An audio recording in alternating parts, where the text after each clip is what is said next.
तर मला ना माझं डेली रुटीन सांगायचं आहे, ठीक आहे. तर डेली रुटीनमध्ये मी सकाळी 6 वाजता उठते आणि झाडू वगैरे मारते, फ्रेश वगैरे होते आणि मग नंतर मी चहा वगैरे बनवते आणि मग मी चहा वगैरे पिते आणि मग मी नाश्त्याची तयारी करते. मग मी नाश्त्यामध्ये ना पोहे बनवते आणि मग पोहे वगैरे खाऊन झाले की मी चपाती भाजी दुपारच्या जेवणाची तयारी करते.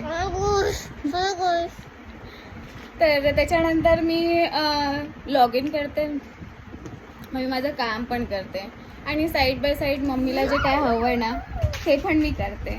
म्हणजे मग तिला जेवायला हवं असेल किंवा तिला डॉक्टरकडे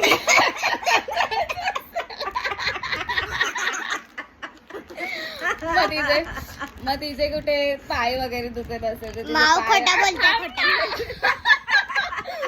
तिचे पाय वगैरे दुखले तर मग तिचे पाय वगैरे मी दाबते आणि मग होते संध्याकाळचा टाइम. मग संध्याकाळचा टाइम झाल्यानंतर मग मी तिला चहा वगैरे देते आणि मग चहा वगैरे झाल्यानंतर रात्री काय जेवण बनवायचा मग मी त्याची तयारी करते.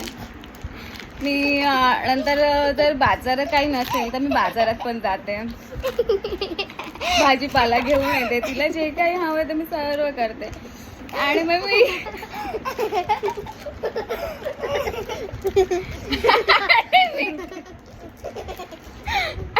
मी रात्रीच्या जेवणाची तयारी पण करते.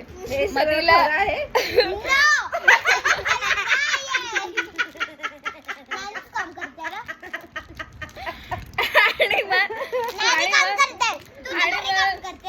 आणि मग तिला कधी असं नॉनव्हेज वगैरे खाऊचं वाटलं तर मी नॉनव्हेज पण बनवते आणि मी तिला भाकरी वगैरे पण बनवून देते. तिला भाकरी खूप आवडतात तर मी भाकरी पण बनवून देते. असा होता माझा दिवस. तर असे माझे जातात दिवस. थँक्यू.